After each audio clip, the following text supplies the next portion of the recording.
In that hour the disciples came to Jesus, saying, "Who then is the greatest in the kingdom of heaven?"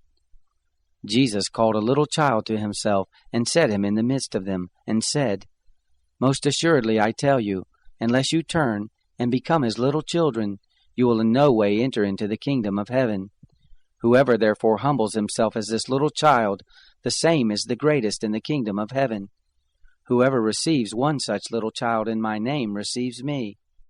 But whoever causes one of these little ones who believe in me to stumble, it would be better for him that a huge millstone should be hung around his neck, and that he should be sunk into the depths of the sea. Woe to the world because of occasions of stumbling!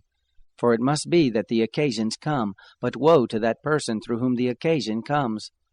If your hand or your foot causes you to stumble, cut it off and cast it from you.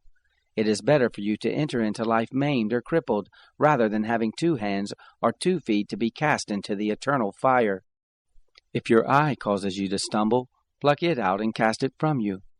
It is better for you to enter into life with 1 eye, rather than having 2 eyes to be cast into the Gehenna of fire. See that you don't despise one of these little ones, for I tell you that in heaven their angels always see the face of my Father who is in heaven. For the Son of Man came to save that which was lost." What do you think? If a man has 100 sheep, and one of them goes astray, doesn't he leave the 99, go to the mountains, and seek that which has gone astray? If he finds it, most assuredly I tell you, he rejoices over it more than over the 99 which have not gone astray. Even so it is not the will of your Father who is in heaven that one of these little ones should perish. If your brother sins against you, go, show him his fault between you and him alone.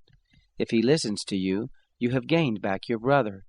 But if he doesn't listen, take 1 or 2 more with you, that at the mouth of 2 or 3 witnesses every word may be established.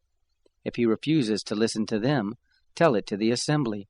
If he refuses to hear the assembly also, let him be to you as a Gentile or a tax collector.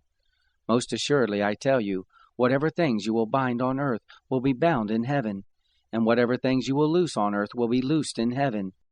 Again, assuredly I tell you, that if 2 of you will agree on earth concerning anything that they will ask, it will be done for them by my Father who is in heaven.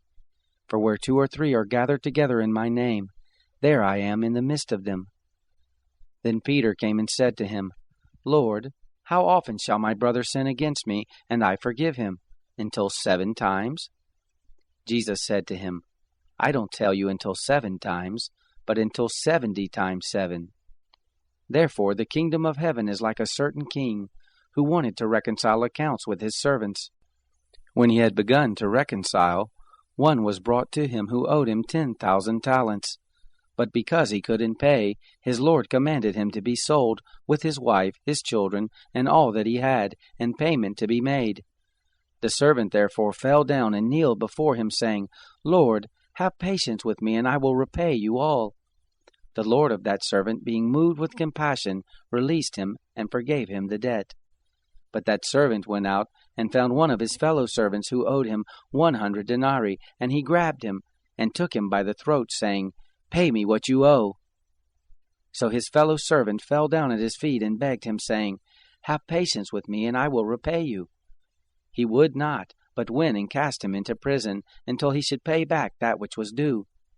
So when his fellow servants saw what was done, they were exceedingly sorry, and came and told to their lord all that was done. Then his lord called him in, and said to him, 'You wicked servant, I forgave you all that debt because you begged me. Shouldn't you also have had mercy on your fellow servant, even as I had mercy on you?' His lord was angry, and delivered him to the tormentors, until he should pay all that was due to him. So my heavenly Father will also do to you, if you don't each forgive your brother from your hearts for his misdeeds.